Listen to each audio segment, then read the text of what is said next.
Ngiyababingelela abalaleli. Imini yeSabatha ibenhle kwabangcwele. Ihloko engizokhuluma ngaso sithi Ujesu ungumfeli wezono zethu. Incwadi ya-Exodus 12 verse 3 kuya ku-14. Ivesi lesithathu. Ngolweshumi lwalenyanga yilowo nalowo makasithathele iwundlu ngokwezindlu zawoyise. Verse 6. Ibandla lonke lenhlangano yakwa-Israyeli liyakulihlaba ngakusihlwa. Baza kuthatha igazi balibhece ezinsikeni zombili zomnyango. Verse 11. Niyakulidla kanje. Izinkalo zenu ziboshwe, niyakulidla ngokushesha.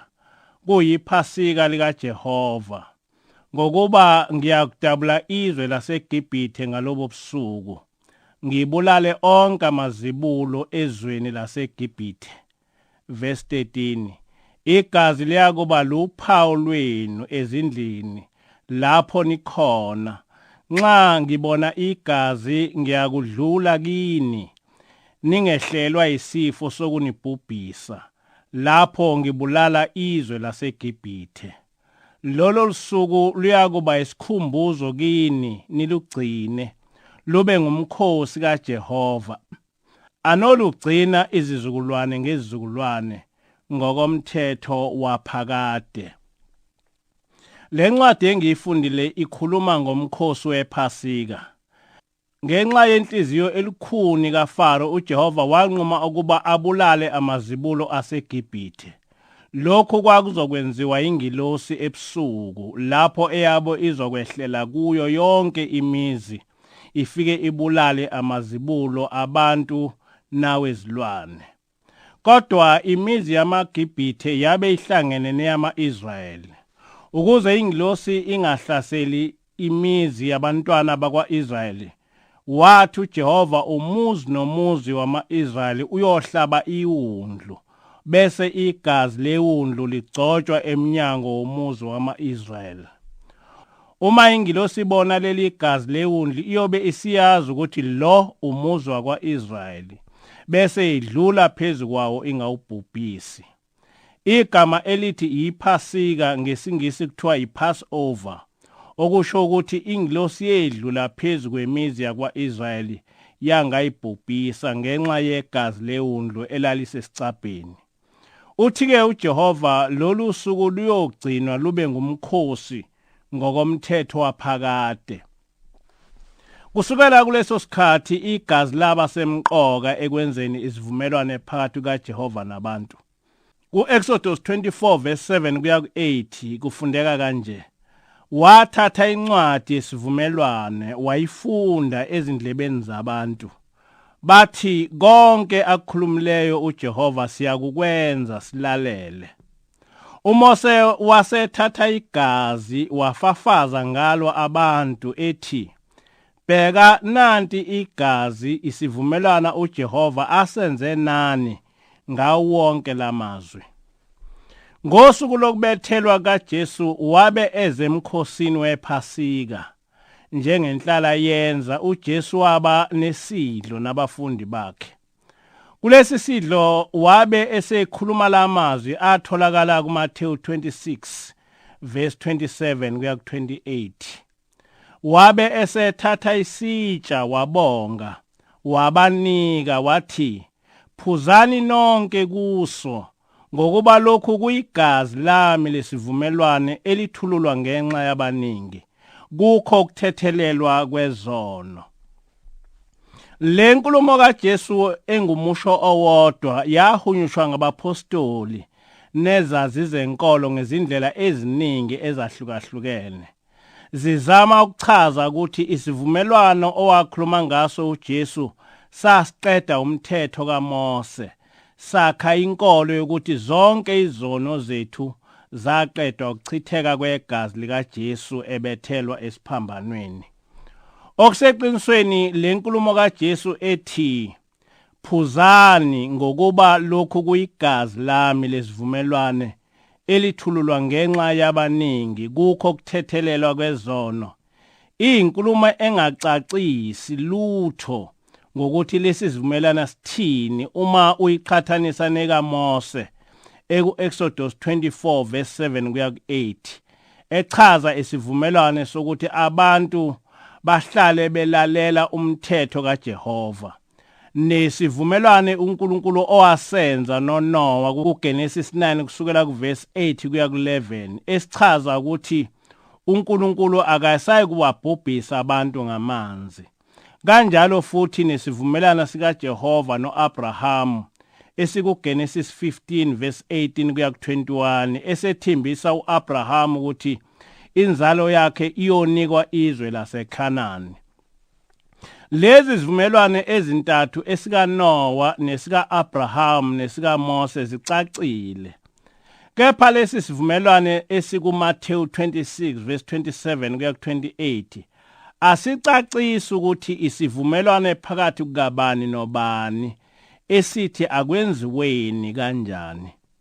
Kusobala ukuthi umbhali walendaba akayicacisanga kahle kwasekuqaleni okwenza izazi zenkolo ziqhamuke nazo zonke izinhlobo zezimfundiso-nkolo ngesivumelwane nokufela izono esinokuqagela okuningi. Baningi-ke abantu abaye babuza ukuthi ubuNazaretha bumiphi kule mfundiso-nkolo. Impendulo yami ithi ubuNazaretha buyakwemukela ukuthi uJesu wasifela izono zethu. Lokhu umprofeti wasifundisa ngakho kwesihlabelelo 56 kusukela kuverse 1 kuya ku2 lapho ethi uShembe hayi inhlokomo yabathandekayo iyamthokozisa uSimakade iyenanela nabangcwele abangubo zigeziwe zenziwa mhlophe egazini lemvana eyabafelayo. Kusihlabelelo 132 kusukela kuverse 2 kuya ku4 ubuye athi uShembe bamenywa ngwayelenga emthini esiphambanweni emthini wokudelwa umhlaba wazamazama wayivuma ezami izono emthini wokudelwa mina ngaphunyuzwa ngwayelenga emthini senizwile wozani ezami zagqitshwa kanye naye ethuneni senizwile wozani.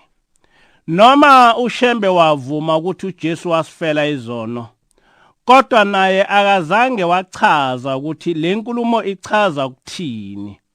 Nokho uShembe akakwenzanga ukufela izono kukaJesu kube isivumo senkolo. Futhi akagudlukanga emthethweni kaMose ukuthethelelwa kwezono. Kulula ukukhuluma into uyiphindaphinde kodwa ungayizwa ukuthi ithini. Nawe ungazizwa ukuthi uthini. Akumele ukuthi imfundiso-nkolo ingene umuntu emzweni kodwa engayazi ukuthi lento emngene emzweni ithini. Ngoba ukukholwa kwethu sokwehlulelwa ngakho. Inkolo yokuthi uJesu wasifela izono zethu iyasibusa kakhulu sonke.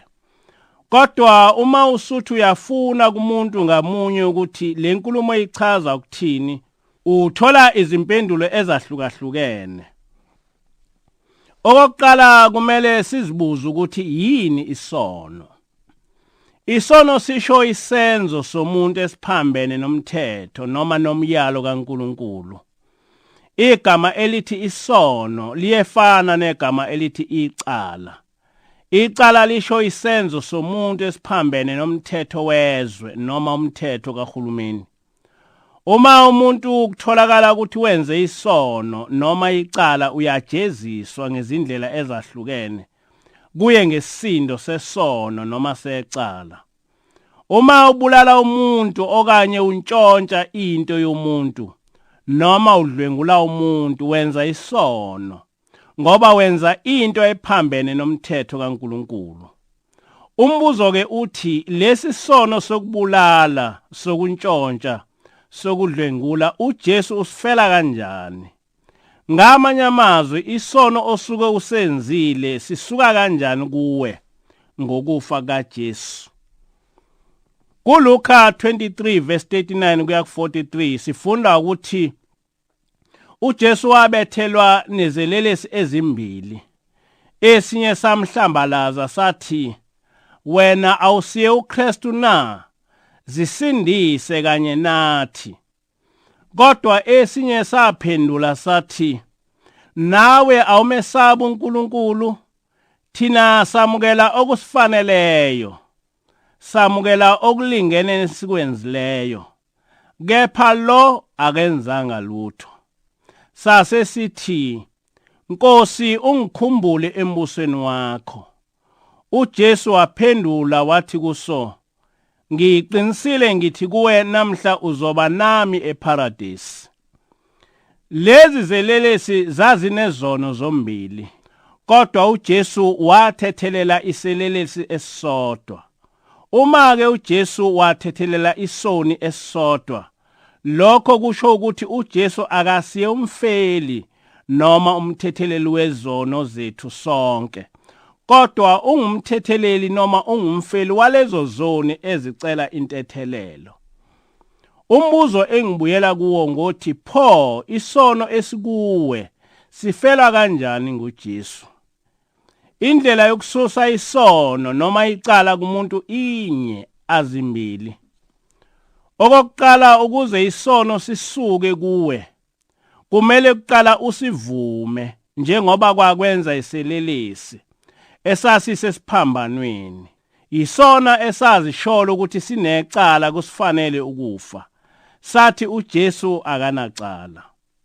Okwesibili, uma ususivumile isono, kumele uzisole wena kuqala, usho uthi, Nkosi, ngonile, lokho engikwenzile kuyisono. Okwesithathu, bese ucela intethelelo kumahluleli wakho njengoba kwenza iselelesi esathi, Nkosi ungikhumbule embusweni wakho. Okwesine, kumele kuphume izwi kumahluleli wakho ukuthi uyakuxolela, njengoba kwasho uJesu wathi uzoba neselelesi eparadise. Ayikho futhi enye indlela yokususa isono kuwe ngaphandle kwaleyo. uJesu wabe ebethelwe nezelelesi ezimbili, kodwa esathethelelwa sisodwa, ngoba isona esalandela umgudu wokucela intethelelo. Sazehlisa kumthetheleli njengokusho kaShembe kusihlabelelo 87 esithi, mina ngokwami angisafanele lutho ngengikwenzileyo ebusweni bakho. Ngiyazivuma ngizibika kuwe mthetheleli wezoni, uze ungikhumbule embusweni wakho. Uthi-ke uShembe, lezwakala ilizwi kuwo umuthi wokudelwa, ememeza uJesu ethi, namhla wena soni ngoba nawe eparadise. Kodwa lesi selelesi esingazange sizibone sinecala, asizange siyithole intethelelo. Yikho-ke ngibuza ukuthi uma sithi ngokufa kaJesu sonke sathethelelwa izono, yiziphi izono zethu ezathethelelwa? Zathethelelwa kanjani? Ngabe engakafiki uJesu umuntu wabe engathethelelwa yini isono uma ecela intethelelo? Lokhu kuthethelelwa kwezono okwavela ngokufa kaJesu kwehluke ngani ekuthethelelweni izono okwakuvele kukhona? Izono zehlukene izigaba ezine. Okokuqala, kukhona isono somhlaba kodwa esithinta wena. Okwesibili, kube khona isono sesizwe esithinta wena. Okwesithathu, kube khona isono somndeni wakho noma sabazali bakho esithinta wena. Okwesine, bese kuba khona isono sakho esenziwe nguwe. Lesi sono sokubulala nokuntshontsha nokudlengula ebengikhuluma ngaso isono sakho ngqo. Ngenkathi uNkulunkulu ejezisa uAdam noEva ngokungawugcina umthetho wakhe, zonke iziqalekiso ezakhishwa nguNkulunkulu zasithinta sonke, zaba isono somhlaba. Wonke umuntu wesifazane ubeletha kabuhlungu, nomuntu wesilisa usebenza kanzima. Ngakho-ke ngo-Adam no-Eva kwavela isono esaba nesijeziso esehlela kithi sonke. uJesu wabe eyindodana kaNkulunkulu. Lobo budodana bukaNkulunkulu kwakusithinta sonke isintu. Lapha emhlabeni uJesu kunezimfundiso ezimbili owasifundisayo okungekho umprofeti ongaphambili owake wasifundisa njengoJesu. Eyokuqala ngethi thanda umakhelwana wakho njengoba uzithanda wena. Eyesibili ngethi umuntu ubomxolela ka-70 aphindwe ka-7. Lezi zimfundiso zenza uJesu ebe ngumthetheleli futhi abe ngusoluthando. Lezi zimfundiso zikaJesu babengazizwa kahle abalandeli bakhe ngoba babengaboni ukuthi into enjalo ingenzeka kanjani. Kodwa uJesu akagcinanga nje ngokuthi lezi zinto azisho ngomlomo, kodwa wazenza yena ngosu lokugcina lapho abe ehlukunyezwa izitha zakhe ngendlela eyisimangaliso. Esikhundleni sokuthi uJesu akhiphe isiqalekiso ebuhlungwini owabe ebuthwele, waletha uxolo, wakhuluma amazwi ayengeke akhulunywe noma ngubani owabe esesimeni sakhe.